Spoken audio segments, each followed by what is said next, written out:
Hi guys, Hello. it's June and Ayana. Yes, and we want to welcome you to another episode of Couch Conversation with June and Liana. We are super excited that you joined us on tonight, and we have some special guests with us on tonight. Um, Before we bring our special guest up, we want to just take a moment of silence. We know that families are experiencing loss right Yeah, now, and yeah. so we just want to take a moment of silence to remember the families that have lost loved ones. We know the Allen family Hmm. is suffering loss this week, as well as the Winston family. And Yeah, so we send our deepest condolences, but we want to take a moment of silence just to remember the loved ones and keep them in our prayers. yeah.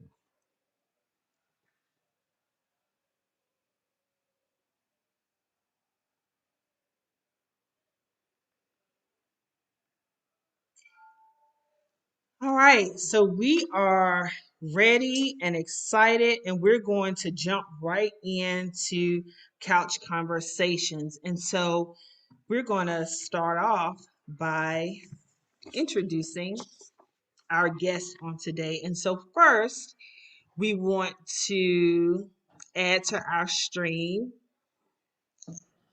the rights.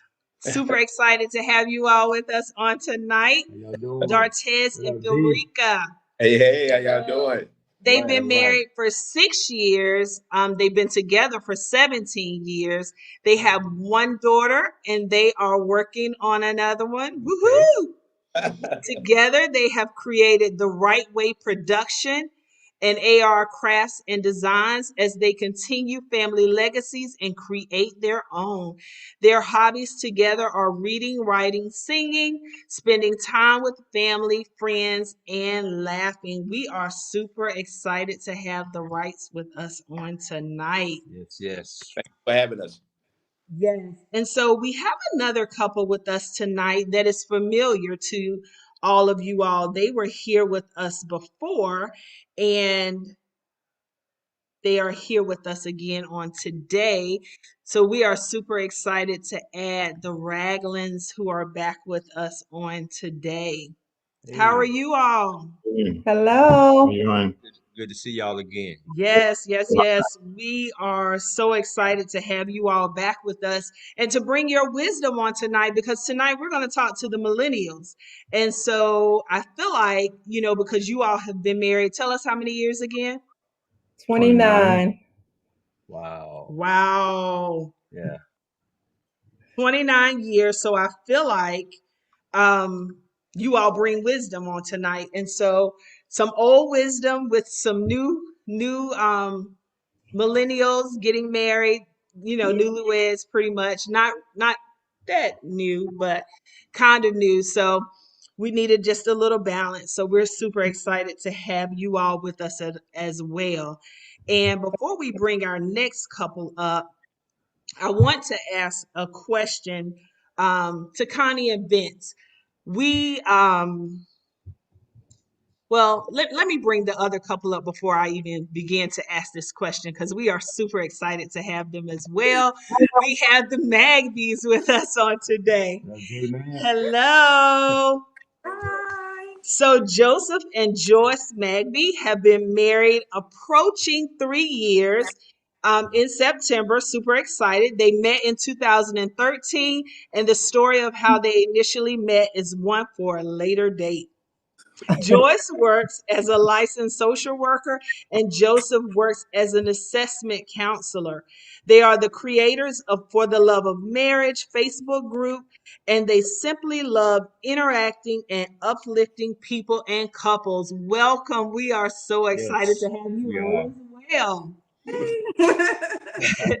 So it's really because of Joyce we're here on today with the Millennial Edition. So we're super excited because she gave us this idea. Yep. And so we want to jump right in. So we're going to ask a question to our millennials. Um, and either one of you all can go. When did you realize that you were in love?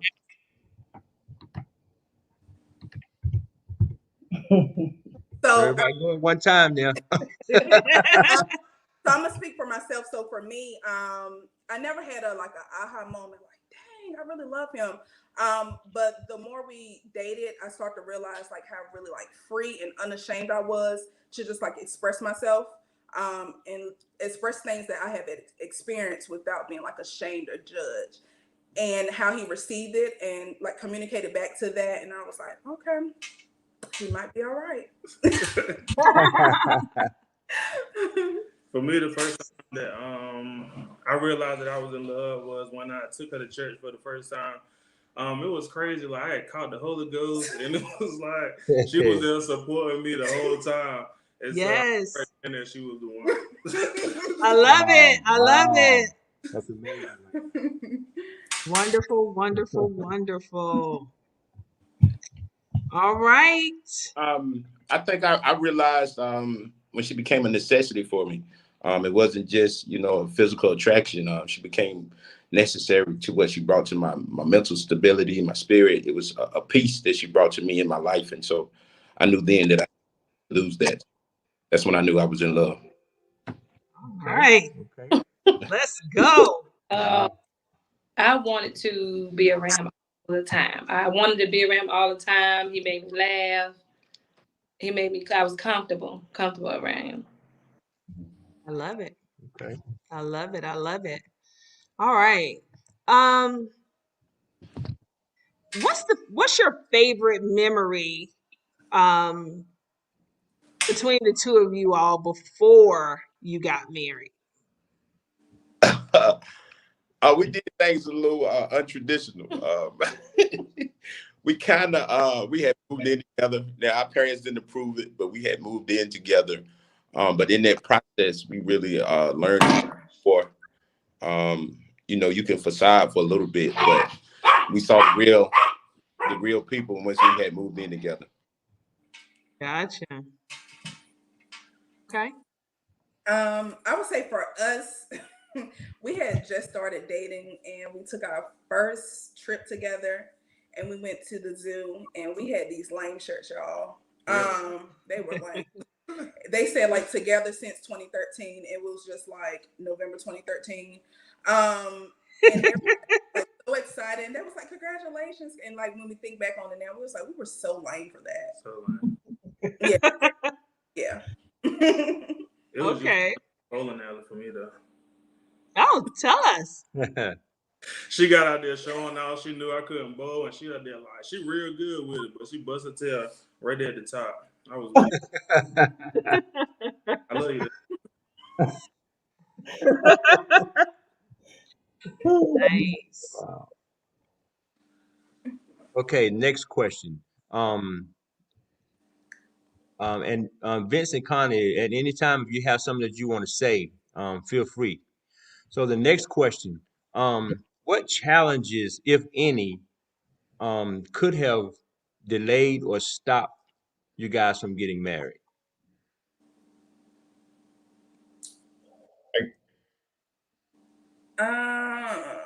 For for me, it was real like the religious piece. Uh, just certain things. I was just I wasn't willing to settle on someone who didn't have the same like Christian faith belief that I did, and a cigarette smoker. Um, yeah. Gotcha. Same for you, Joseph. It's definitely the same for me. Like she had to have a relationship with God. That was one of my big requirements. And I don't like smoke, so I'm glad she didn't smoke. I love it. I love it. I don't think I had a deal breaker. I don't like nobody to smoke either, but I'm glad she don't. But I didn't break her. She was my as long as she made that for me. I didn't have a deal breaker. Me.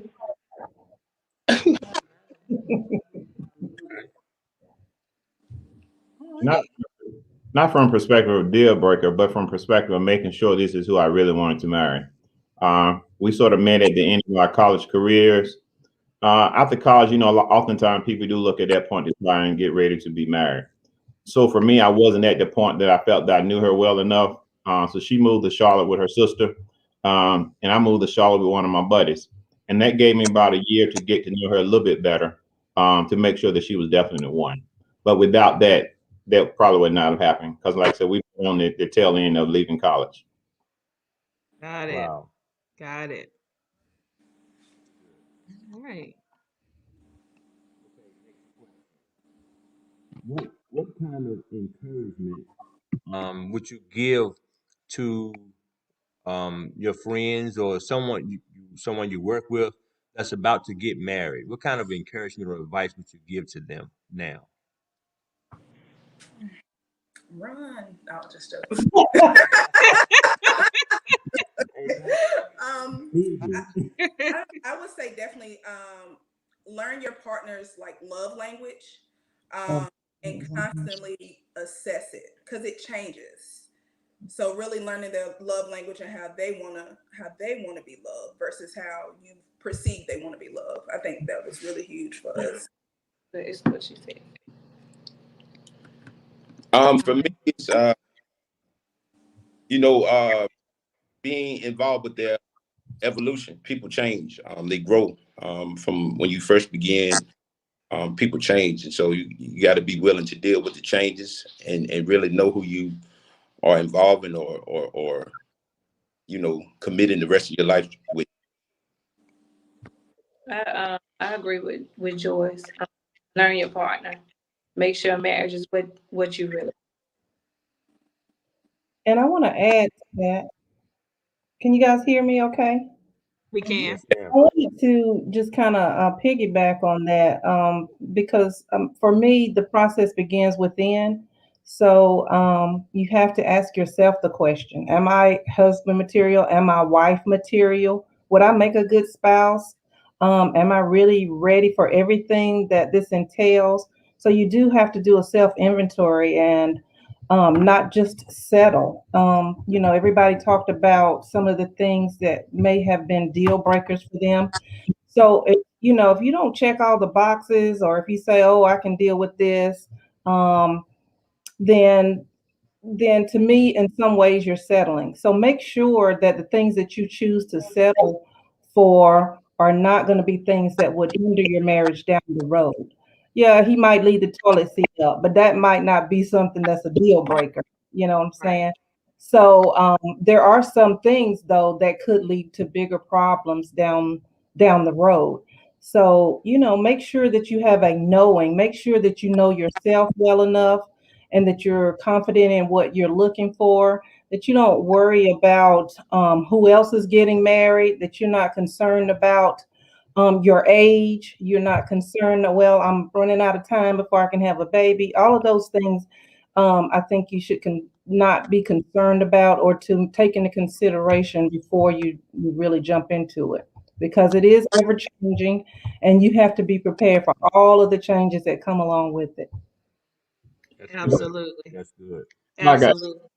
both the other couples already mentioned their relationship with God. I think that's primary. You have to make sure you have the right relationship with the Lord. Then you have to make sure that you're taking care of yourself, making sure you're ready for the next level. Yep. Once you have those two in place, then you're looking for someone to meet or counter where you're at and to help you advance. I think that's one of the other couples that said. But also going in with the mindset, this is for a lifetime. So come hell or high waters, this is a lifetime. I'm here to stay. And if you go in with that mindset at the beginning, I think you'll do everything you can to try and stay, as opposed to some come through like I'm gone, I'm out of here, whatever. So make sure you look at it from that perspective. God first, making sure you're prepared as an individual, then find someone that you're willing to say, hey, this is forever. Yeah. Absolutely. Yeah. Absolutely. Um, I have a question that is, um, how, as couples, do you all handle conflict? Um, or disagreements? How do you all handle it? Is it an immediate argument when you disagree with something, or do you all take the time to kind of talk it out? And do you hold grudges with one another? Hmm. Oh, that's good. That, Um, that question wasn't on the list. I threw it in. It's fine. Yeah, It's fine. yeah.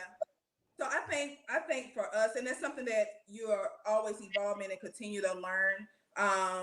But for us, when we feel like I notice, like when a conversation is getting heated, um, when he starts to say my name, I kind of know. All right, so I need to cut it short. I might go upstairs. He chill in the living room for a little bit. I might send a text like, "You ready now?" Just to kind of assess. But I really do think really like knowing your partner's cue when they say something to know when to pull back. I think that's important to prevent it from getting to that point of now you got to sleep on the couch. So I think that's kind of where we're at right now when it comes to like handling conflict. And two, one thing that we tend to do if it's something that's really really serious, we try not to have those conversations in our house. Plan a date night, do it over dinner, in that way. So kind of change the atmosphere because I'm not going to be in a restaurant yelling. I'm just not. Absolutely. So I think for us, we kind of change our environment and our atmosphere when we need to have those very serious conversations. And then also remembering like it's okay to not finish the conversation, like learning where we need to go ahead and cut it off so we can stay in the same house. Right. Yeah. Love that. Um, well, Ricky and I, we try to talk everything out. I'm gonna talk. I like to talk, so I'm gonna talk. And if we can't, she'll write it in a letter. I like to read. So sometimes, when I clear my mind, I can read it from a different perspective. With me, I'm not trying to spin my argument. I got a clear head. I'm trying to really understand. Um, she might text it to me. I might text them to her. We really don't argue a lot. It's probably like 4 years since we really had like a big argument. Most of the time, we can talk it out, or we'll wait a day or two, let the smoke clear, and then we'll come back and talk. But I like to joke, so I get it off after a while. She'll stop. And for us, I would say one thing is to not try to always prove that you're right, that you're the one that's right. At some point, it could just go on forever and ever if you're always just trying to say, no, I'm right, no, you're wrong, I'm right, you're wrong. And that just makes it just continue to fester. But I would say, that at some point, as you mature and get older, the arguments are, just less, they lessen. And for some, like Dartez said, he's a humorous type guy and he likes to laugh and he likes to read. And so I'm sure that lightens the load in a lot of ways. But when you're both strong willed and I'm going to say what I got to say, and you're going to say what you got to say, and I'm right and you're not, then that leads to greater conflict. So at some point, we just learn to accept, what the other person says. Okay, you believe what you believe, and I believe what I believe, but we're going to move on from this. Mhm. That's good. Yeah, That's good. That is. I just say for myself, I wasn't always because I'm just all the time. So especially in the beginning, I would just fuss, fuss, fuss. And I couldn't understand why he didn't want to fuss back. And I'm just going on because I want a reaction. I want you to say something back to me. And I want you to acknowledge that you're listening to me and you understand what I'm saying because I am right. And so but it definitely took maturity. But I can tell when I had pushed that button, and he like I think Joyce said it, like when he calls your name, okay, Ayana, and he would say, "Not right now, not right now. Give it a second." And we had to just take a moment, and then I learned I'm not always right. Sad to say, I'm not always right.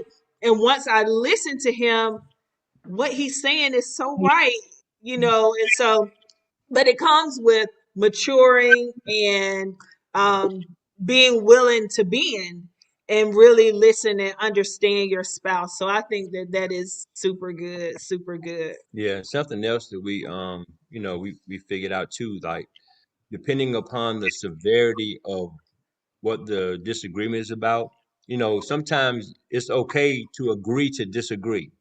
You know what I'm saying? You don't have to, you won't, be eye to eye on everything, but it's just those important things that, you may have to go out to dinner, or you may have to find out a better way to communicate and, get things leveled out. But for those things that, it's not that serious, it's okay to agree to disagree. Mhm. Absolutely. Yeah. Normally, in hindsight, when you go back and look, they really weren't that serious. Most of them Right. was, this was minor, this was uncalled for, whatever. So the more you can try to think about it in the beginning, we just can go with it, whichever way it is. Because like I said, in a day or 2 days or whatever, you're like, we fussed about what we want to do. So Right. trying to Right. understand it in the beginning, that will cut down on, as far as going forward. Because it's really most things at this point. And I guess really for us, it really doesn't matter. It As does. long as nobody Absolutely. physically hurt, you do all you can to take care of your parents and your kids. Sort of outside of that, make sure you're taking care of each other. Don't get sprayed it too much that you're sort of forsaking each other. And Right. often that could lead to some of the problems we have, because a lot of people do count on different people to do different things. Just always remember, this is the person that I have to live with. So at the end of the day, that person needs to be happy more than anyone else does. Mhm. Yep. Yep. Yep. That's amazing. And another thing that we can also remember too, because when we're having those heated discussions, we have a tendency to say things that you really don't mean. Mhm. But when we begin to realize that, um, the less you say, the less you'll have to apologize for. Right. Mhm. Because at the end of the day, we know apologies are right. You know what I'm saying? So we have to, um, in the process of making things right, comes with an apology. So the less you say, the less you have to apologize for. And And I we want, and we since you on that. said that, go ahead. We're working on that because I'm like that. He just won't say nothing. Do you hear me? And he be like, girl. Yeah, because anytime, one person can't argue by themselves. I realize that. And if you find somebody that's willing to argue with their own self, you got a deeper problem. And let me say this too, because June brought up a good point about apologies. Um, for a long time with us, my husband had a different way of apologizing. Like, all I want you to do is acknowledge that you did this. And regardless of what it is, it could be something that he did that hurt me, but he maybe didn't see it as something that he did to hurt me. All I want to hear is that you acknowledge that you hurt me and just say, I'm sorry. But he would say, well, I didn't see where I hurt you, or things like that, as far as just not acknowledging what I'm saying, not acknowledging what I feel. Just apologize and everything is better. But when you continue to not acknowledge what the real issue is, even if it seems minor, if it hurt me, then it hurt me regardless. Absolutely. And I think the best way to move on from that is to acknowledge that. Don't just say, well, I don't see where the problem is. I don't see what I did wrong. I don't know why I owe you an apology. To me, that's just adding fuel to the fire. Just tell me you're sorry. I'm saying that this hurt me. So just acknowledge that and say you hurt me, and I apologize for it. And then we can move on much easier. Absolutely. Yeah, yeah, Absolutely. yeah. So the next question, what couple influenced you the most? My parent. I was blessed to come from a both parent, and the way I saw my dad, mother, the way that they teamed up and partnered together, to take care of my son, and I always admired that. I never seen my dad disrespect my mother or even raise his voice. So I try to carry those traits with my wife and daughter, to be the provider, protector. Um, so I don't really have a relationship goal, but my parents are my role models, relationships. Rika? I'm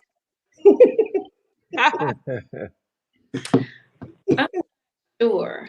I don't. How can I put it? I don't like look at. I've never really paid attention to it. Not paid attention to it, but I just looked as it as, I'm going in it on my own. I'm going, I never looked at another couple like that. Right. Right. So, Okay. Gotcha. I think oftentimes, I can't say it's one couple. Obviously, you can always look at your parents, and you try and take the good or deal with something not good. You try not to include that. So you're always going to get lessons from your parents. But just being around older people, watch how they maneuver and some of the things that they do as well, I think is important. And just your everyday life, just look at people. So, that seems to be a good couple. These are some of the good traits to have. These are some of the things that I want in my marriage. And again, the goal is long-term marriage. So look at some people who's been out there for a while. What are some of the things they're doing to stay happy? And how can we do some of those things as well? Good. Okay. Connie, did you have a couple that you looked at? No, I kind of want to be like Michelle and Barack, but that's And y'all doing it too. we've been we've been in it for a while, so but no, I can't really say a particular couple per se, but we do look at other couples now and, learn and glean from them. Because even like you all, even though you're younger, doesn't mean that we couldn't learn something from you. So, anybody that we can learn, something from to enhance our marriage and it's just always helpful. So Absolutely. I think for us, we don't really have anybody per se that we often look at in that sense. It's like, oh my gosh, look at them. We got to be like them. But on one sense, we do remember his cousins Stanley and Delphine. Right before we were in the wedding planning process and needed their assistance with something, and we went over to them and just the knowledge that they had dropped to us about marriage, and she described she do for her husband and vice versa. Kind of was like an eye opener for us to kind of take that limitation off of marriage in general. So I would say that instance in particular kind of shed some light to us on the possibilities of the things that can happen within our marriage. But we really don't have anybody that we kind of obsessed over in the sense that like, oh my gosh, watching what they do. Like kind of mentioned, anybody that we can learn anything from is a blessing. That's good. Yeah. That's good. That's really good. That's really good. June, did you have anyone? Did you kind of look at? I didn't. I didn't have anybody you know, that I had to watch and see. So I just knew how I thought that it was supposed to be. So mhm. yeah, so far so good. 6 years. Yeah. Um, I think for me, I watched. So I have probably two now that I think about it. So like my grandparents, my grandfather was such a provider, and I thought that was huge. And I just saw how he worked hard for his family. To me, that was huge, and I always felt like they had nice things, and so it just inspired me to want more. My aunt Linda and my uncle Donna Ray. Were another couple that I felt like were go get actually all of my uncles because my uncle Bojack as well. So I think that my mom's siblings were really they seemed to be doing things good and together and it to me in my eyes were very successful. I don't know what happened behind closed doors, but those are people that I saw and I wanted some of what I saw from them. I didn't want, some of the things that I had necessarily seen because my mom raised us by herself. And I didn't want that. I Yeah. wanted, a family. I can remember in school, in English class, writing on the board what I felt like the perfect family was. And if I had two kids, and then if I ended up with three. I was definitely going to have four, and just little things to be married, and all of these things that you put down that you want in life. And that's just kind of almost like what the Huxtables or something we talked about Saturday. You So mean you mean tell me you didn't want no knight in shining armor? here he goes. So, but that's good. That's good. One of the things, and this is off script again, I think that for a lot of couples, I have heard and seen where finances can be hard and pretty much kind of destroy some families.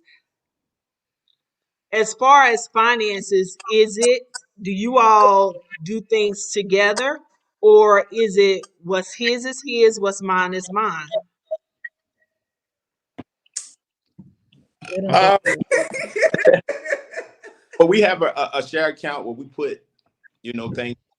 Rika has her own account, which I'm fine with. I have my own account.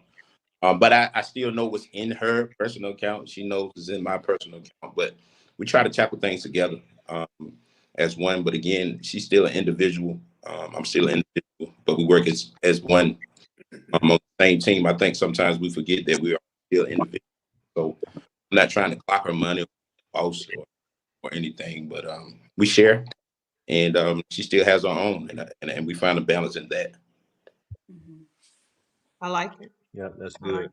Yeah, we're the same way. So we have a share account that we put money in for our bills, and make sure all of the bills get paid. He has his own checkings and savings. I got my own. And I mean that works for us. We don't combine money. He likes to shop. I like to shop. So I mean that's what worked for our household. So when we come in and lights turn on, we ain't got no notice on the door or anything like that. We're good. And I mean, I know his debit card pin, so all is well. Beautiful. Everyone seems to be saying the same thing. Having a shared account to take care of your household's expenses, and then having individual accounts to do what you like. Like the other couple said, you don't want to lose your individuality. You still some things that you like to do. You like to do that portion of money that's reserved for you. If Connie go out and get her hair done 10 days in a row out her pot of money, so be it. I may want to go out with my pot of money and buy me a motorcycle. Oh, see, that's where we do. That's a good one. That's a good one. Was in it. Look, Connie, I was about to say his pot sounds like it's bigger than yours. Look, because you don't get your hair done 10 times a week neither, right? Still ain't gonna add up to a motorcycle. Sometimes they charge you for that much. But I think at the end, we still do have the same. When we do the bills, we try and make sure we have the same proportionate type of money. I may be willing to go out and get in some more debt, something that she doesn't want, because that's, for instance, say if I want a motorcycle or something. But I think the main thing is having that house money together.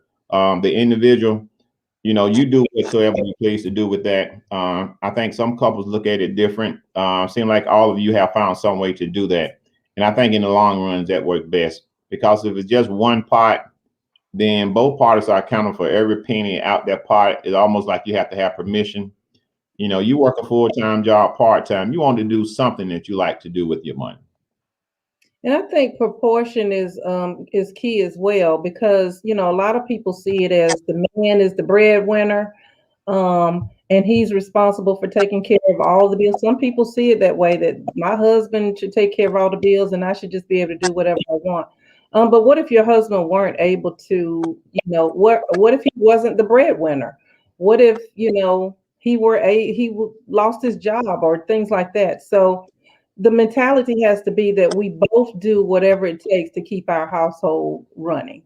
And even if if my husband brings in 80% of our total income, and I only bring in 20%, then he can't expect me to pay 50% of the bills. So you got to use some logic in it. And however you earn your money, should be proportioned that way. One should not go lacking because everything is disproportionate. We're supposed to be 50-50. Everything in marriage is 50-50. Well, it may not be 50-50. We might bring 80% of the income, mine 20. It could be the opposite way. Could be he's bringing 100%. There are times when I haven't worked and didn't have anything to contribute except that little whatever they give. What's that they give you in the unemployment? The most they give you, like 300 something, something. Whatever. But but what I'm saying is, you still got to be prepared for either of those scenarios. It's everything is not, some people have different beliefs about that, but everything is not going to be 50-50. Right. And June, as they say, what's mine is hers. So she have free access to a motorcycle, Yes, sir. So I have another question. If you all are having issues, or even if it's not issues, do you communicate about your spouse to others? Uh, Yes. I don't. I feel like certain people shouldn't have access to your life. I talk to my father sometimes, get advice, but I really don't go into detail about what's happening in my home. And my dad not gonna tell me anything to do in my home. But whatever my wife and I figure out together, go to God and pray. But 9 times out of 10, it's together and we'll figure it out together because we're in a contract with each other. We married each other and not anyone else. Not saying that you can't seek help or counseling if you need it, if it gets that bad, but just a day to day, we rely on each other in this journey of life.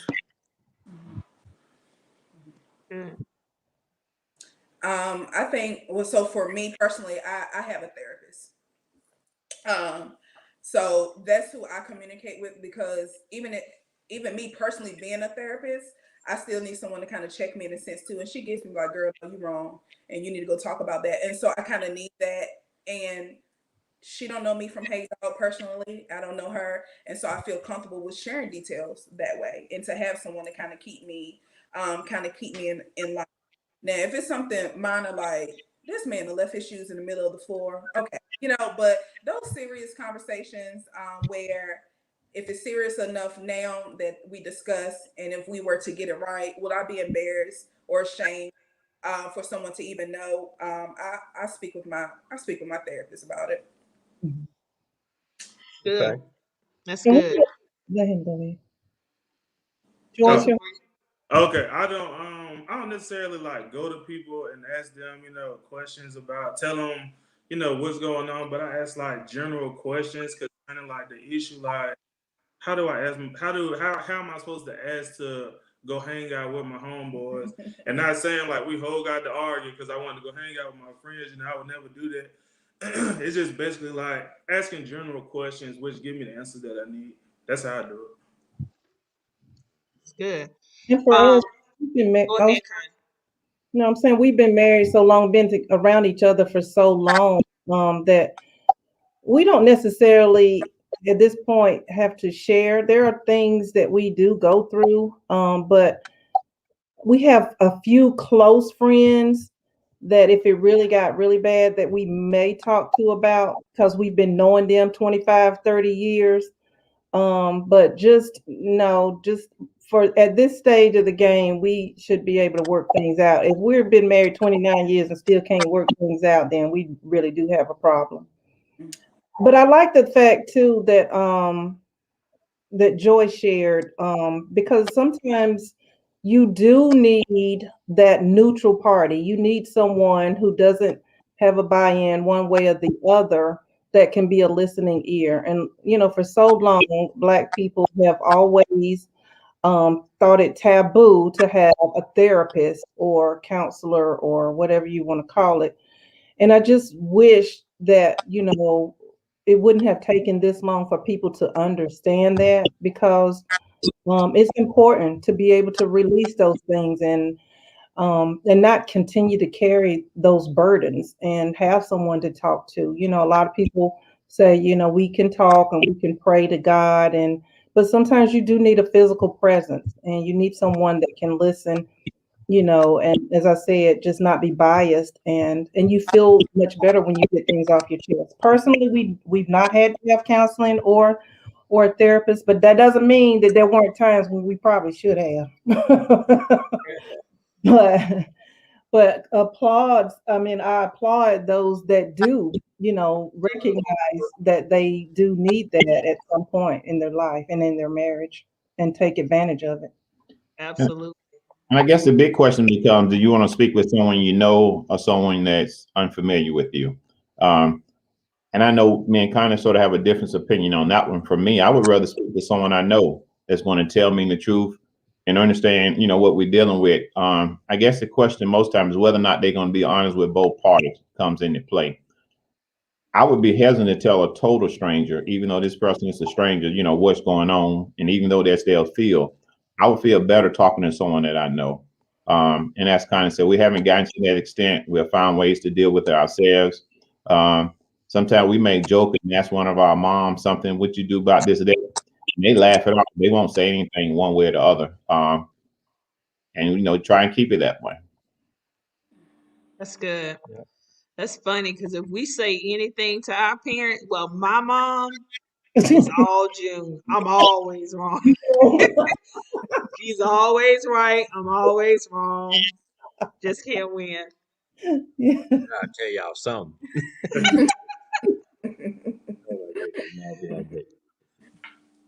Um, with that being said, what would you say the key to a successful relationship is?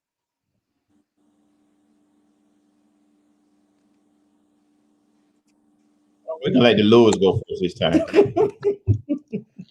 I think communication Mhm. is a huge key. Yep. I think, well, even more than communication, God is the key. But being able to communicate with people, with your spouse, is huge. Um, June used to tell me all the time because I would say, "This is what you feel," da da da da, and I would tell him what I thought he was thinking, and so he would say, "You're not me, honey. That's not what I'm thinking." And so, um, without him communicating, then I would be left to feel just what I thought it was, and I could be totally off. And so, for that reason, me being able to communicate with him and him being able to open up about how he feels is so important. And it hasn't always been that way because originally, when we started in our relationship, he wasn't a talker. I told you I talked all of the time. So he never had to question what I felt or how I thought because I absolutely communicated it. But him, on the other hand, he was, no, I'm okay. But I really knew that he wasn't okay. And so it took some time, it took some prayer, and it took me pulling and tugging. But now he's a great communicator now, sometimes too much, but he's a great communicator Be careful what So you that wish for. Just might get it. now. so that's kind of And the I would say one thing to remember as well. Whatever is seems to be important to your spouse, though it may not, you know, be something that you're like, really, really into or whatever. Whatever is important to them, you got to make it allow it to be some type of importance to you as well. So if it's very important for Vince to get that motorcycle, I think that it should be important to you. You should. I'm gonna get me a pink helmet. I'm gonna ride with you, man. You know what I'm saying? So Look, if it's don't let Vince important fool to your y'all. spouse, then it should be of some importance to you as well. Well, yeah, it's important for him to have what he desires. He's had four motorcycles at this point. So, Oh, wow. so Vince, you gonna let me walk into that? And he she's been invited to ride on all three of he them. can She chose not to. he can ride Okay. all day long, all the way across the country if he wants to. That's fine with me. But I want Girl, a get you motorcycle. a pink helmet and get on the back of that bike and ride. I think I can piggyback off of like Ayana kind of said. I'm a talker. I wake up midday, we're gonna talk. But one thing that really kind of was an eye opener to me, and I think too, again, in my profession, I'm a therapist, so I'm so used to problem solving. Right? People come to me, talk about their problems. Let's make a plan. But it wasn't until one day Joseph had said, literally told me, like, "You're talking to me like I'm your client." Mm. And when he said it, I was like, "Oh." And so kind of moving forward from there is almost as if asking, like, am I listening to just because you need a vent and you need to get off your chest, or are you wanting a response from me?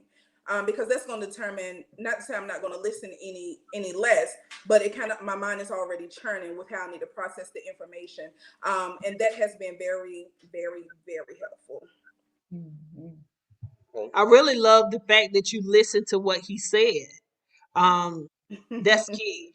That's key. I think being a good listener, I think is just as key as being a good communicator. Yes, it You is. have to be able to listen as well. Well, for us, there are like four things that I've learned so far, which is communication, but you have to have the comprehension of understanding what they're communicating and be willing to apply it. And empathy. A lot of times we forget to empathize with our partners. Well, I'll speak for me. I forgot. I didn't empathize with her. I just thought, well, I think this, you should think this. I know this, you should know it. Empathizing and applying what she told me she don't like and what she need and what she wants. Really applying that once she tells me, because there used to be a point she may say it and I just hear it and keep moving. I never applied it, or I didn't want to comprehend it. It just went in one ear and out the other. So really just taking that time to comprehend and applying what your partner needs. I agree. So we know who the talker is in this relationship. Another thing that I learned about a successful relationship is learning the love language of your partner. Like, it's nothing worse than going out buying a whole bunch of gifts and she just want her back rubbed. So I had to learn like that she likes to be touched, that she like words of affirmation instead of Michael Kors pocketbooks. I'm in a pocketbook. She like that too, but I'm just saying she rather have. That's good. Yeah. I'm glad that he mentioned that. They've mentioned that a couple of times about the five languages of love, or five love languages. What's his name? Stephen Chapman, I think. Okay, so everybody is familiar with that, but if they're not, and for those that are listening, it is really, really important to take the love language test for you and your spouse, because as someone said, over time things may change, but know your spouse, and that is so key. That's part of communicating, because one of the things that my husband and I used to go through all the time is he would always get me things that I didn't necessarily want, but it was something he wanted for me to have, or not that I didn't appreciate it, but he didn't hear me. And I'm saying, if you were listening to me, then you would know that I really don't like that color or whatever it is. So the love languages kind of really, really help you understand your partner. And it's very, very important. His language, um, is totally different than mine. What I like, I much rather, like Joseph was saying, he's saying that she might just want her back rub. She's not asking for Michael Kors. Well, I'm the same way. I'm not a materialistic person, never have been. You can buy me gifts and they're nice occasionally, but I do want to hear some words of affirmation. I want to know that you appreciate what you've seen me do, appreciate, different little things. Those are the things that really matter to me most. So, like you said, communicate, but comprehend. And I think Prophetess Tomosa mentioned that in the chat as well. Comprehend and understand what it is that they really, really want. Do what it is that's going to satisfy them, because that's going to make the relationship better. Like you said, yeah, definitely. Like, I sweep the floor. I want you to notice I swept the floor. So I'm gonna put the broom like right when you open the door, so you trip up. So you and in the closet. You see me? You see the floor clean? I need to know. I need to know you see me swept the floor today. For me, probably the biggest thing is commitment. lock it in your mind. I'm in here forever. And then to me, everything could come after that. Because if both of you have that mindset, you can say, you know what, she really likes this better than she likes that. Things of that sort. So I think if you make a commitment that we're here together, whatever happens, happens, we're going to deal with it. And when I say whatever happens, I don't mean any violence, anything like that. But just being committed to each other. Oftentimes people say grass is green on the other side. Oftentimes we don't know what go on in someone else's house. So the outside of it may really be good, but you don't know what they're going through to do that. And the more you listen and watch, you'll realize, you know what, they really may not be as happy as they, as they portray. So, just being committed to each other, doing what each other likes, I think in the long run, that's better for my mindset for most things. And you also have to be willing to change your partner. Again, or evolve. So as a person evolve, you have to grow and evolve. I can't say, well, Rika, you used to like, and I want to be stuck in that passion of what she used to do. So as she evolves, I have to evolve with her. As I evolve, she has to evolve with me. So just know it's change. And it's not always for the worse, but better. And sometimes you may think it's the worst, but they have to do what's best for them as well, just for being an individual. So just, learning to grow with people grow as well in marriage. I think that's good. Yeah. And I think kind of to piggyback off what Vince said, even as millennials, I think is really, really important. Like he said, you don't know what the grass is like on the other side. I think a lot of society pressures of what you see as millennials as being married, you do this, you do that, you do that. And when people try to mock what they see, and like you said, you get behind closed door, you close the door, and y'all sleeping in separate bedrooms. Y'all not happy. Y'all not talking. So you have to decide really what's important, right? Is it that I have a peaceful home that I can't wait to get to every day, versus trying to, in a sense, keep up with the Joneses or what everybody else has going on. So really defining what marriage is between you and your spouse, or even your potential spouse, knowing you guys' timeline and what is it that you guys want, to kind of keep that afloat too. So I'm glad he mentioned that. That's good. Yep. That's good. So I'm gonna ask another question, probably off script as well. How important is sex in a relationship? Well, you want PG-13 or rated Magic kids. Oh, I would say this. It's important. It's important. It's important. You have to know your spouse. Because you have to know your spouse. That's all. I'm gonna keep it there. You just have to know your spouse, and know how to communicate that too, right? Because one spouse, I ain't gonna call no names, but probably could say out of a 7-day week, five times. Others like, listen, I don't work hard, get out my face. So I think that goes back to communicating, right? That communication piece of understanding and having that. But it's important. It's not for marriage, but it's important. Like out of top 3, it's like 1.5. It's important. It's God, and then Yeah, God and You sex. said it's God. And we figure everything else out. Okay.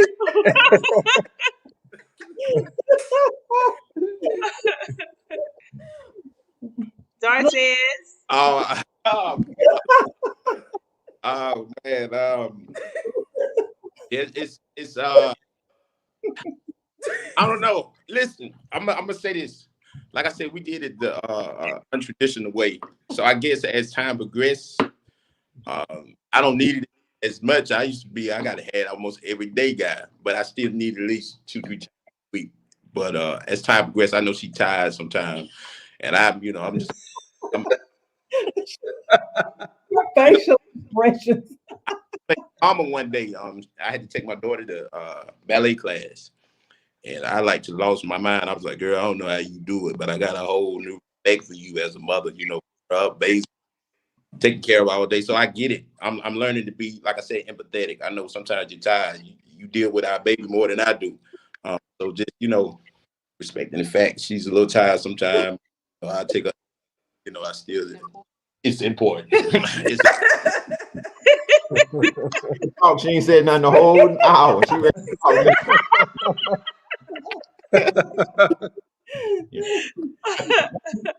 think you have sort of have a meeting of the mind.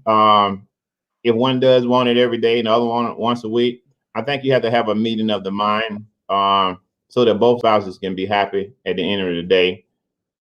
Which you have to be happy if that's a major part of it.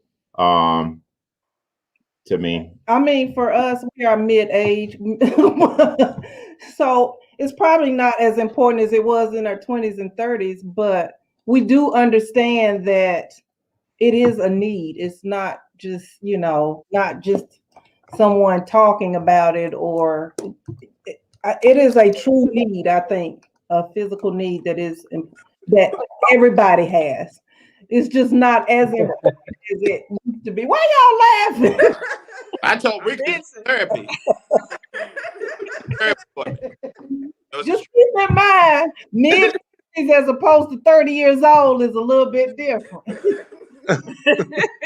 But we both good.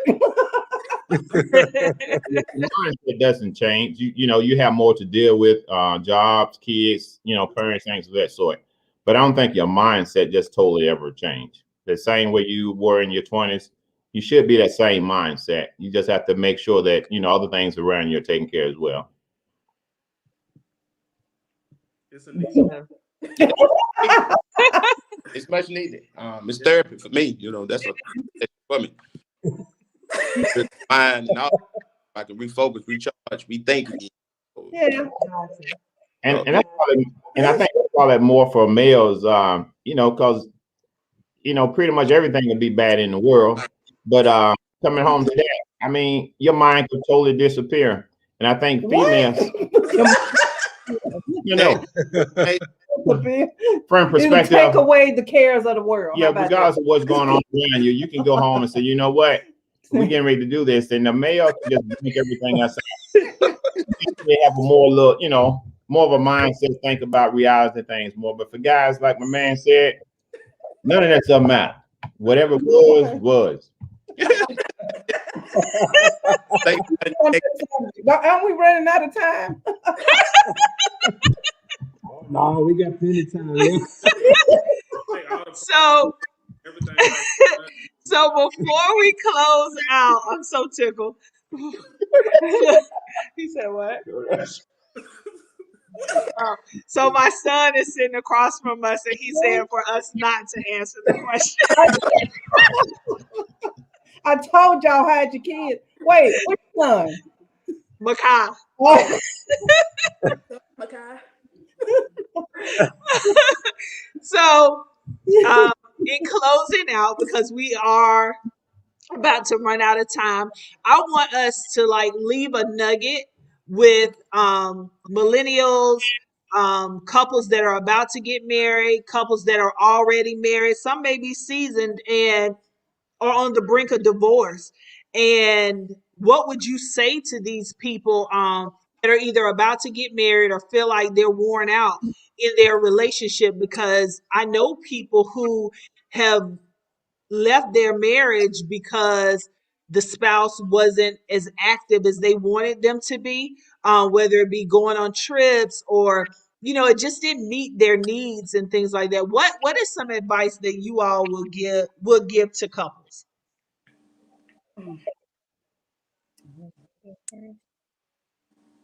I would say start with the right foundation. Um, and for us, we don't necessarily we do want to preach Jesus, but we weren't always there. And so we don't want to steer people away with always quoting a scripture or things of that nature. But start with the right foundation, because what do you expect to get out of it? Did you settle for some things in the beginning of the relationship that now are coming to light, that you're seeing, okay, well, maybe this was not what I wanted after all? Or just, what got you to that point? Are both of you not putting in the work? Where did something change? So I think if your basic foundation is there, and for us, even though we weren't necessarily always saved, the foundation was there, because when I met my husband, he was the last person I said I was going to date. And we dated for 4 years. And when God spoke to me during that time, he literally spoke to me and said that that was my husband. So even though I wasn't fully engaged and saved to the point that I was, totally sold out for God, he still spoke to me in that voice. And that same voice can tell you if a relationship is the right one for you, if that person is the right person for you. So don't just dismiss that voice. Know for sure that you are marrying the right person and for the right reasons. Um, Otherwise, what's going to happen when you run into those challenges is, things will just start to crumble. So have the right foundation. Make sure you're listening to the voice in your spirit and in your head, because God can speak to you even if you're not saved and tell you, and for yourself if you're marrying the right person for the right reasons. Will people change? Yes, but if you have the right foundation, then you can still through any of it. So again, that's just my advice. Always know in your mind, in your heart, in your spirit that that person is the right person for you, and that you are right for each other, and that you can make it through anything. And if I could add that, even if it takes you 4 years to hear from the Lord, still listen to the Lord. But and again, going back, and kind of mentions religion having that right relationship. I mean, to me, that's uppermost. That has to be in place for you as an individual, and then you get yourself right, take care of all the other things you need, and now ask your person: is this person that's somebody that's going to help me be better, and I can help them get better? And if those things are in place, I think you just decide at that point, this is a lifetime commitment. We're willing to do whatever we have to make this work. And even couples that have gotten divorced or just separated, again, if they look at certain things, they may say, you know what, so and so really wasn't that bad. I can really live with this. It's better to be joined with someone and try and be happy than just be out there, running, trying to find the right one. Again, if you listen to the Lord, just try and have a listening ear as soon as possible. That's good. Yeah. That's good advice. Who's next? Um, we can go. I think for us, and like Connie mentioned, like the foundation of Jesus Christ and God. That's all we know, right? And so for us, one of the keys is 1 Corinthians 13:4-7, when they talk about what love is and all of that. Sometimes I'll be like, God, you got to get your son because he trying me. But then I refer back to that really to kind of get my mind back focused on really like the real intention and outcome. So that's a big help for us too. And then also learning to give your spouse grace um, throughout the entire process. And again, going back to our Christian foundation of we remind ourselves, like, imagine what our lives would be like if God dinged us for every single thing that we do. And so that's the mindset I have when it comes to my husband, right? Even if he does something I don't like, you have to pick and choose your battles regarding is this something that we want to, blow up to a big situation that's not even important, or does it mean I just move your sneakers out the middle of the floor and go ahead and walk on in the living room? So I think for us that's essential. And to going back to the society piece, creating what's for you, because at the end of the day, you guys have to live with those consequences and those actions and those choices. Mhm. Absolutely. Um, Absolutely. Amazing. for me, just remember that marriage is work. I mean, you got to work at it annually. And, Good. I apologize to my wife, maybe our second year in our marriage. I had created an idea of what she was supposed to be, who she was supposed to be. And I had to apologize. Taking those ideas that you come in with and really looking at the reality of who you're married to. And again, empathy. You're going to need empathy in your relationship, and forgiveness is important. Trust is important. Communication is important. Um, my pops told me, don't try to be the boss, be the leader. I want to see my wife reach her fullest potential because I never know if I'm going to go down. I might need her to lead for a while. Know who you're marrying, your partner, ins and out. It's a learning process. You got to keep learning them. People change, like we evolve. So always learning, always getting information. Stay studying your partner, learning your partner. Their life is like change, and you change, and they change. And then when kids come, they change the game too. I don't think we talk about that a lot more. Not that it's anything bad, but when my daughter came, there was a lot of changes that came. I mean, even to us doing the nasty schedule appointments. Like, you know, man, no schedule appointments. So just knowing that things change, and having empathy, and loving each other really, through the good, not abuse and stuff like that. But when things come up, just learning to love each other, forgive each other, and go through the test together. It's not easy. It's not hard either. Um, don't worry about what other people are doing. I never got caught up in that. We never got caught up in that. We just did it our way, whether it was right, wrong, or indifferent. We both love God, So, empathy, love, trust, all of the things matter, and just keep learning your partner. I love it. And I'll say for me, I always say communication is key in a successful relationship.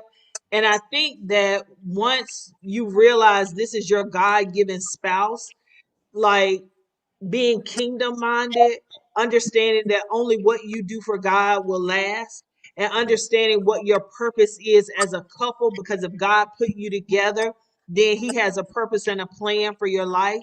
So I think that understanding your kingdom purpose, we as the women are helpmeets. And so I feel like it is for me to help him meet his divine purpose as well. I like what Dartez said about pushing his wife, but it's for us as well, as wives, to push our spouse. They are the head. And so to get them, because sometimes, and I just know for June, sometimes he can shy away from things, and he can be a little, have reservations about certain things. But I encourage him and tell him, you have the potential to do whatever you want to do. And he has so many gifts, talents, and abilities. And sometimes I feel like he sleeps on his own self. But it's for me to encourage him and to push him and to help him get out of his comfort zone into the zone that the Lord created just for him. Because he's got greatness on the inside of him. Just because I'm loud doesn't, I'm just loud, but really he is the one.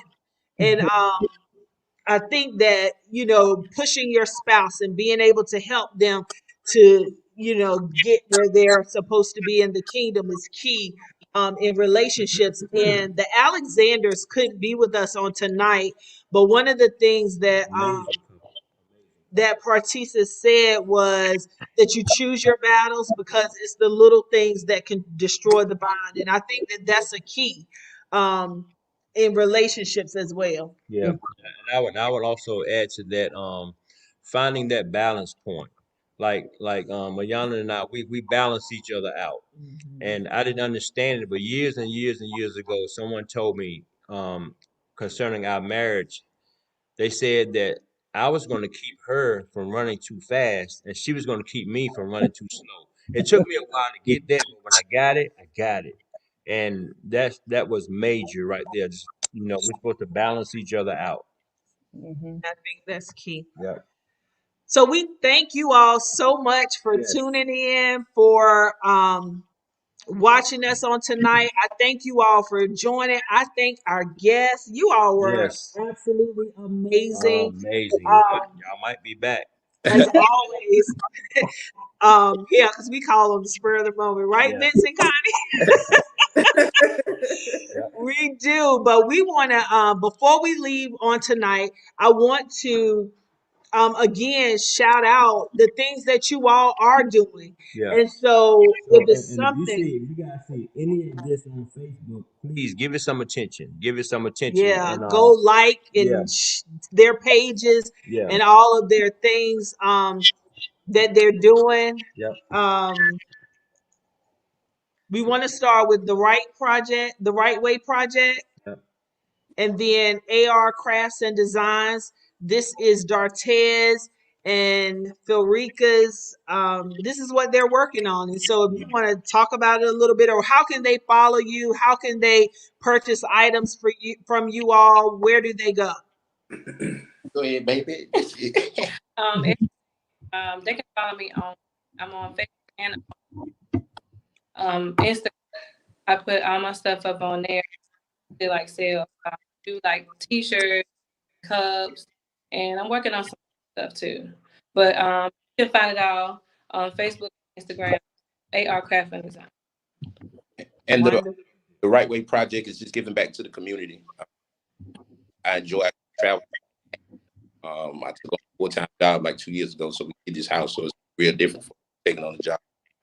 But acting and giving back to the community in each way, it is my hope to help rebuild young men from our area. And so we're going to do a story on a young man from Henderson Collegiate that's going to Harvard. Yes, got a couple Garland. So we definitely want to get this story out. And so that's a part of the Right Way, giving back to the community and helping building young men to be great citizens. Wow. I love it. Okay. I love it. So for right, so we have the Magbies who have started a Facebook group that I want you all to go like, share. It's called For the Love of Marriage. And is there something else? Joseph, do you do cakes? Oh, okay. I don't know why I thought you did that. I mean, if you want to buy a honey bun cake, I got you. Okay, Gotcha. well, we'll talk then. We'll talk. Yeah. Okay, so anything else that you all wanted to share? Anything else that you all have going on?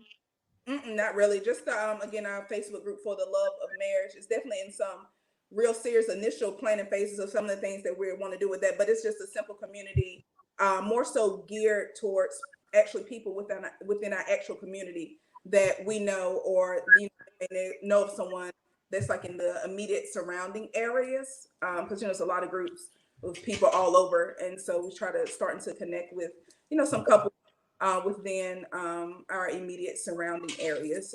And so nothing major happening with that right now. Gotcha. Okay. Connie and Vince. The New Horizons group. And listen, I just want to say this. You guys have some awesome marriage retreats. I mean, awesome. I mean, I know that COVID has hit and a lot has been shifted, but tell the people about the New Horizons group. I guess we started probably about 12 or 13 years ago doing the marriage retreat where we opened it to the public. Probably about 15, 16 years ago, we went to one that a Christian group had up in the mountains. And we came, I think it was only probably about 2 Black couples there. And we came back and said, hey, we can start doing something like this. So we actually started, meeting in the church. We started going to couples' homes, doing those things. And then we said, hey, why not? Let's have one where we invite the public. And we do it always the weekend leading up to Valentine's, that Friday evening, Saturday, and close out with a Sunday morning. We just invite different people the weekend to get away.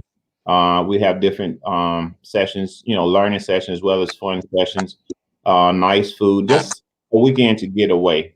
This year, COVID did change things a little bit. We had planned to do a virtual one, but that didn't work out.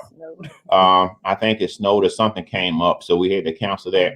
So we are trying the hurricane, I believe. So we are trying to, sort of get back on task with doing that. I'm trying to push Connie to get more back into doing some more plays as well. That's her forte. She doesn't do it often as I think, it could be done, but just trying to get out there doing more things like that. And as the young man up top said about doing community projects, things of that sort, we always find ways to invest in the community, doing things. Most of the time we do it so no one would know. We just like doing things to help people. One of the things I'm going to be participating this weekend, they're having a law enforcement fundraiser for Davis and the High Patrolman. That's going to be, I believe, this Friday and Saturday. So I have volunteered to go out and help cook with that. And hopefully some more people come out and participate in that. That's going to be this Friday. And then that's going to be a bike charity ride for Saturday. And me and Connie we are the owners of the Horizon Group, and the Horizon Retreats fall up under that. But we'll also have a dump truck business as well. That's our business. And we've been doing that since I semi-retired. Since 17. And recently I got with some friends and we started another group called the Agazon Group. Being that, we went to A&T, so it's called the Agazon But that's a trucking company, and we're looking at expanding that for a bit. So if you know any drivers out there, tell them to give me a holler. We're looking for some. So just trying to stay involved in the community and do much as we can to help others out. I love it. Okay, I love sounds it. good. So Sounds we good. want to also talk about, so this weekend we went to like a 1-day retreat with Healthy Marriages with Pastor Joanne Bird. Yes. It was Here we- absolutely yeah. amazing. So I don't know if they have a Facebook page. I know Evangelist Bird does. But if you would follow her and to kind of keep up with the things that they're doing. And I also want to talk about Love and Marriage, which is another group that's right here on Facebook with Pastor Janice Ward. And she actually did the retreat this weekend with Pastor Janice Ward and her husband, Deacon Victor Ward. And it was absolutely wonderful. They did a phenomenal job this weekend. So we want to make sure that you follow them as well. Sometimes listening to other couples and hearing what they have to say, it'll help you. You just never know what nugget you can take away from different couples. So we encourage you to just go out there. As far as June and I, we have the Abria Chase Foundation. We have some things coming up. We're going to have another couch conversations next month. We'll probably have two coming up. And so we'll definitely put something out to let you all know. But it will definitely center on mothers. We have our cheerleading scholarship that is open right now. And so if someone wants more information about the cheerleading scholarship, I ask that you inbox me or call me, contact me, because that is now available. And I think that is it. I also always want to shout people out. We have support group. Yes, yes, yes. So the second Monday for parents who have lost children, we have support group the second Monday of each month. We do that on Facebook as well because we're in the COVID world. And I want to just remind I just want to shout out Ronzi Lester. And so sometimes, with the jewelry, I always talk about Phyllis Hawkins and she does a phenomenal job. But I have to shout out Ronzi tonight who made these earrings. So go by and support her as well. And I think that's pretty much it. So Phyllis, Ronzi, there's so many of them that are doing great things as well. So support a business, support a business, support a business. But I think that that's everything that we have on tonight. Thank you all again for joining us. We ran over on tonight, but I think it was worth it because the information was really good and really vital to strong relationships. Keep God first and success will follow. We love you all. Thank you so much for joining us. Thank you guys. Thank you. Thank you. Thank you. Take care.